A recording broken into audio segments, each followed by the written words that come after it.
Buenos días. A continuación les presentaremos la formación de caso clínico en neuropsicología. Mi equipo de trabajo es Mariana Aranguanao, Ana Camila Mosquera y mi persona, Ana María Restrepo. El caso que les presentaremos es de una paciente de 28 años de la ciudad de Medellín, la cual fue secuestrada por 4 días, porque le dejó unas secuelas de depresión, ansiedad y amnesia retrógrada. Esta paciente presenta antecedentes familiares de un retraso mental por parte de su hermana y una demencia por parte de su abuelo. Ella, como problemas médicos, sufrió de lupus. Aunque no presenta antecedentes neurológicos, la paciente, como secuelas de este secuestro, olvidó todos los aspectos que antes conocía. Olvidó su carrera profesional, olvidó el significado de las palabras, olvidó cocinar, ubicarse en la ciudad, manejar su vehículo. No presenta ni conductas de sueño anormales ni alimenticias. Su relación con su familia cambió debido a que ya no puede hacer muchas cosas por sí sola, depende mucho de sus familiares. En esos 4 días fue escopolaminizada. Esto fue acompañado también con otra droga, benzodiazepina. Al olvidar el significado de las palabras y cómo decirlas, esto le trae una afectación en su léxico y en la semántica. A continuación, mi compañera Mariana continuará con la exposición. Bueno, a continuación les voy a hablar un poco de la rehabilitación de la paciente y cómo fue demostrando pues mejorías durante todo este lapso de tiempo y qué actividades se llevaron a cabo. Bueno, dado que hasta el momento no existe ningún tipo de rehabilitación para esta afección, como la amnesia retrógrada aislada, en la paciente se empezaron a trabajar actividades para la memoria a largo plazo, que está dividida en memoria semántica, memoria episódica y memoria procedimental. Tenemos que como memoria semántica son esos recuerdos que son como un diccionario donde está sobre las cosas sobre el mundo, la lengua, y es como un tesauro. Ahí está guardado todo lo que tenemos. En la memoria episódica se puede identificar como la historia de vida, todas nuestras experiencias personales y las que nos han marcado a lo largo del tiempo.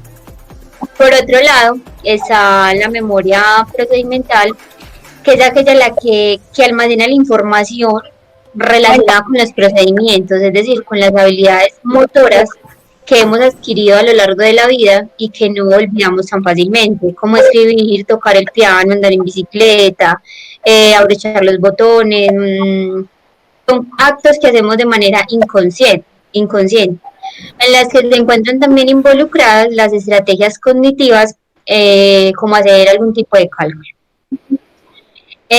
Bueno, para la rehabilitación de algunas afecciones de la paciente se realizaron de manera continua las siguientes actividades en un periodo de tiempo de 90 días, que sería equivalente a 3 meses.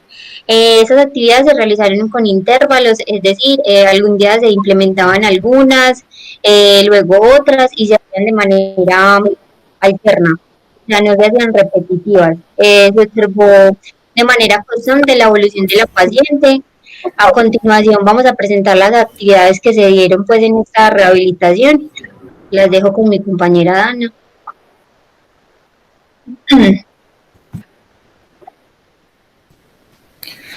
Bueno, para la rehabilitación utilizamos las siguientes estrategias. Estrategias de repetición, que constituyen las estrategias de elaboración de información más superficial. Estas mejoran el almacenamiento de la información, aunque no son las estrategias más eficaces. Están formadas por tareas como la copia, el repaso y la repetición mental, el subrayado, etc.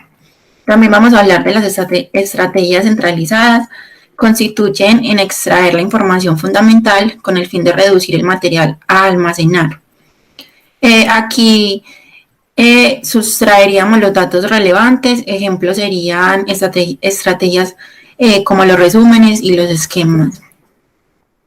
Tenemos organización, que se basa en la realización de una modificación o integración de la información que se debe recordar en las unidades más pequeñas, pero con un significado que facilita la retención. Entre esas serían agrupamiento, categorización y jerarquización. También están las de elaboración, que constituyen en asociar la nueva información que se pretende almacenar con datos que ya pues, la persona conoce y dispone de ellos. En este caso, podríamos decir que la elaboración de analogías o metáforas. A continuación, presentaremos las tareas que tienen que ver con la estimulación de la memoria a largo plazo verbal. Como primero, sería la identificación de personajes famosos. El material sería el listado de personajes famosos. Las instrucciones sería decirle al paciente: ahora yo voy a pensar en un personaje famoso que seguro tú conoces. Puede ser un actor, un cantante, un político, demás. Tendrás que adivinar en qué personaje estoy pensando. A partir de la pregunta, el paciente debe responder sí o no. Debes estar muy atento porque no puedes repetir preguntas. Y el paciente debe acordarse de las respuestas. Un ejemplo sería Fidel Castro, Julio Iglesias, famosos. Hay variantes, es decir, puede ser, en vez de famosos, pueden ser objetos o imágenes, y de igual manera tendría que adivinar qué objeto o qué famoso estaría pues pensando. Se podría también hacer con objetos, es decir, colocar una libreta, un bolígrafo, unas llaves en la mesa, y de igual manera decirle al paciente que debe adivinar de qué objeto se trata. Bueno, en este caso se puede restablecer de un número máximo de preguntas para adivinar el objeto o el personaje. En segundo lugar, tenemos la tarea de recordar pares asociados. El material sería el listado de palabras asociadas con colores. En este caso se le dice al paciente: voy a leerte una serie de palabras y cada una de ellas se van a asociar a un color. Tienes que memorizarlas porque en el momento de leer el listado te diré una palabra y me tendrás que decir el color con el que te dije que iba asociada la palabra. El profesional debe leerla en la lista en voz alta a un ritmo de un par por segundo. Cuando se ha terminado de leer completa la siguiente pregunta de los colores, se le pregunta pues al paciente con qué va asociado. Un ejemplo: mesa con verde, sobrina con rosa, coche con blanco. Se puede variar en el sentido de que se puede ofrecer al paciente lista de colores que únicamente tenga que recordar con qué palabra va asociado.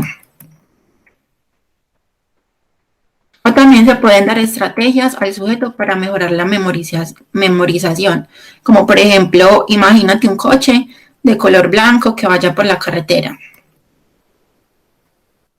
Bueno, tenemos la siguiente tarea, que es la tercera. Esta es completar palabras de un texto leído. Aquí hablamos, el material sería textos de diferente dificultad, confusión de la longitud, complejidad de su contenido y temática. En la segunda parte de la tarea, algunas palabras del mismo texto han sido borradas. Entonces, después se le presenta un texto en el que debe leerlo y tratar de memorizarlo. Luego se le presenta en el segundo momento el mismo texto, pero con ausencias de palabras que pues la persona debe de tratar de recordar. Hay variantes, pues no tiene que ser un tipo determinado de texto, sino que puede ser de cualquier tipo, pueden ser canciones, refranes, todo tipo pues de de material que sea más que todo conocido. Bueno, la dificultad de esta tarea varía en la función de longitud y el texto y de la cantidad de palabras omitidas en la segunda parte. En la cuarta tarea tenemos recordar lista de palabras tras describir su antónimo. Bueno, en este caso se le dice al paciente que se le da una lista de palabras y debe de decir su opuesto, debe escribir su opuesto. Se le pregunta, posterior a esto, si recuerda las palabras que aparecían en el listado.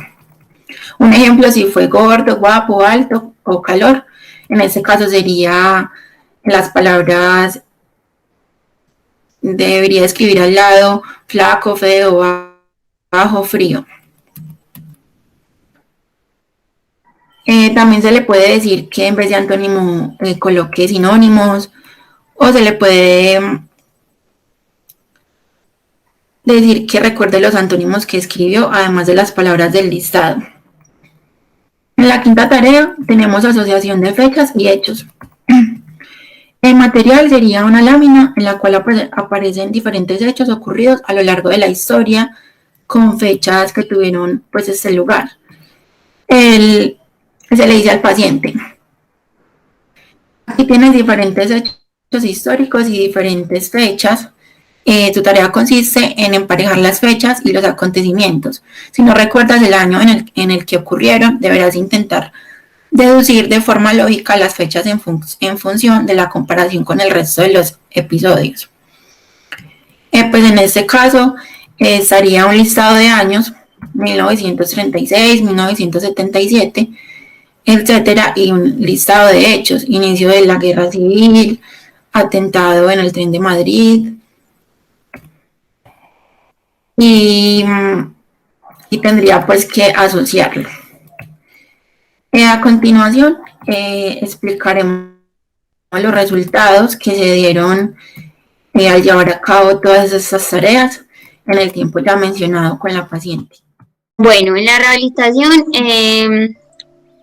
rehabilitación de la paciente se practicaron una serie de tareas de rehabilitación neuropsicológica enfocadas en la recuperación de la memoria semántica con resultados positivos a nivel cognitivo y funcional, mejorando mucho las habilidades neurolingüísticas de la paciente, la comprensión de su entorno y el desempeño en las actividades cotidianas, enfocándose en ejercicios de relaciones semánticas, categorización, denominación, seguimiento de instrucciones, emparejamiento, imagen-palabra, definición de palabras y asociación de información según su significado y contexto a través de cadenas y parejas de palabras para favorecer la reinserción social, como las actividades que les acabo de explicar mi compañera Ana, que son para la reestructuración de la memoria semántica, procedimental y episódica. Bueno, dado que no existe, como les mencionaba anteriormente, una intervención que rehabilite esa afección por completo, se realizaron pues este tipo de actividades que tienen que ver más que todo con la memoria a largo plazo. En cuanto a la memoria procedimental, la paciente muestra una evolución pausada. En cuanto a sus patrones motores, se evidencia que aún requiere más trabajo para realizar tareas como cocinar, bailar o conducir su coche. Bueno, ya estas serían las referencias y le daríamos pues como finalidad el trabajo.